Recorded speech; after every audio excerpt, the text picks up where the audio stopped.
دشمن کی زبان بندی کے لیے آزمایا ہوا عمل۔ دشمن سے ہمیشہ ہمیشہ کے لیے نجات پانا چاہتے ہیں تو یہ عمل کریں، یہ وظیفہ کریں۔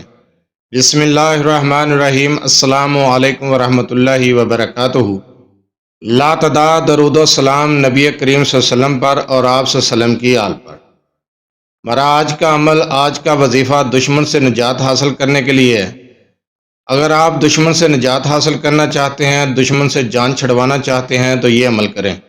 اگر دشمن آپ کے بارے میں بہت زیادہ بد زبانی کرتا ہے تو زبان کو بند کرنے کے لیے، دشمن کی زبان بندی کے لیے مجرب عمل ہے، آزمایا ہوا عمل ہے، یہ عمل کریں۔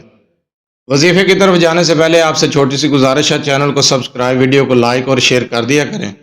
یہ آپ کی طرف سے آپ کی محبت، آپ کا خلوص اور ہمارے لیے حوصلہ افزائی ہوتی ہے۔ اگر آپ اپنے مسائل کے بارے میں مجھ سے رابطہ کرنا چاہتے ہیں تو رابطہ کرنے کا ٹائم ہر ویڈیو میں بتاتا ہوں۔ رات 8 بجے سے لے کر 10 بجے تک رابطہ کر سکتے ہیں۔ دن کے وقت کال یا میسج کرنے سے گریز کیا کریں۔ مصروفیات کی وجہ سے آپ کے کال یا میسج کا جواب نہیں دیا جا سکتا۔ جو وظیفہ بتایا جاتا ہے اس کے بارے میں بار بار نہ پوچھا کریں۔ وظیفے کو غور سے سن لیا کریں، سمجھ لیا کریں، اس کے بعد وظیفہ کیا کریں۔ مکمل تفصیل کے ساتھ بتایا جاتا ہے۔ چلتے ہیں ہم اپنے وظیفے کی طرف۔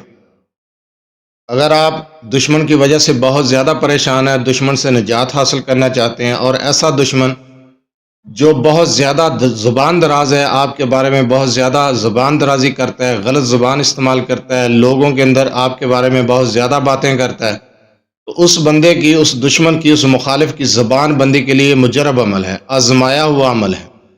اگر آپ کا کوئی دشمن مخالف ہے، آپ اس سے نجات حاصل کرنا چاہتے ہیں اور چاہتے ہیں کہ ہمیشہ ہمیشہ کے لیے جان چھوٹ جائے، نجات پا لیں، دشمن دور ہو، دفع ہو، برباد ہو، تو یہ عمل کریں۔ لیکن شرط یہ ہے کہ یہ کام جائز کام کے لیے، اس عمل کو جائز کام کے لیے کرنا ہے۔ اگر واقعتاً کوئی آپ کا دشمن ہے اور آپ کی عزت نفس کو مجروح کر رہا ہے، زبان درازی کر رہا ہے، تو اس کی زبان بندی کے لیے یہ عمل کر سکتے ہیں۔ دشمن سے نجات حاصل کرنے کے لیے اس عمل کو کر سکتے ہیں۔ آزمایا ہوا عمل ہے، مگر جائز کام کے لیے استعمال کریں، بلا وجہ نجائز کام کے لیے اس کو استعمال نہ کریں۔ اس عمل کو، یہ عمل آپ نے بعد از نماز عشاء کرنا ہے۔ عمل کو غور سے سنیں، سمجھیں۔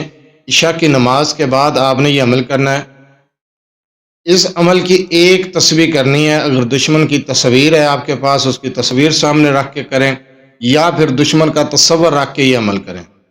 جس وقت یہ آپ عمل کریں، آپ کے ذہن میں، آپ کی آنکھوں میں دشمن کی تصویر ہو، اور آپ کا مقصد پختہ ہو، پکا ہو کہ میں اس کام کے لیے اس عمل کو کر رہا ہوں، اس بندے کے لیے کر رہا ہوں، اس مخالف کے لیے کر رہا ہوں۔ اگر آپ تصور نہیں رکھ سکتے تو آپ دشمن کی تصویر سامنے رکھ لیں۔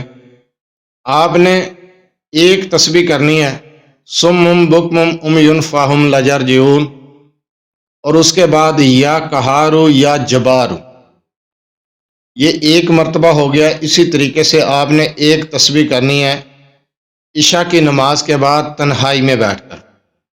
کوئی بھی عمل، کوئی بھی وظیفہ بتایا جاتا ہے، میں اکثر کہتا ہوں کہ عمل اور وظیفے کا تعلق تنہائی کے ساتھ بہت زیادہ ہے، کیونکہ تنہائی میں بیٹھ کر جب آپ عمل کرتے ہیں تو آپ کی توجہ آپ کے کام کی طرف، آپ کے وظیفے کی طرف، عمل کی طرف ہوتی ہے۔ اگر وظیفہ کرتے ہوئے پاس شور شرابہ ہو تو عمل کی سے توجہ ہٹ جاتی ہے۔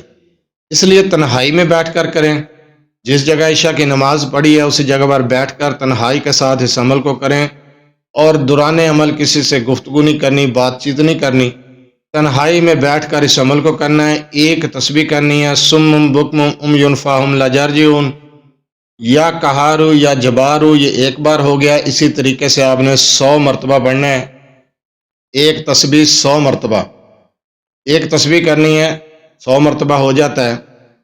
اس عمل کے شروع میں اور آخر میں آپ نے درود نہیں پڑھنا، بغیر درود کے اس عمل کو کرنا ہے۔ عشاء کی نماز سے فارغ ہو کر یہ عمل کریں، انشاءاللہ تعالیٰ دشمن سے نجات پائیں گے۔ دشمن کی زبان بند ہو جائے گی۔ اگر وہ آپ کے بارے میں زبان درازی کرے گا، انشاءاللہ تعالیٰ تباہ و برباد ہو جائے گا۔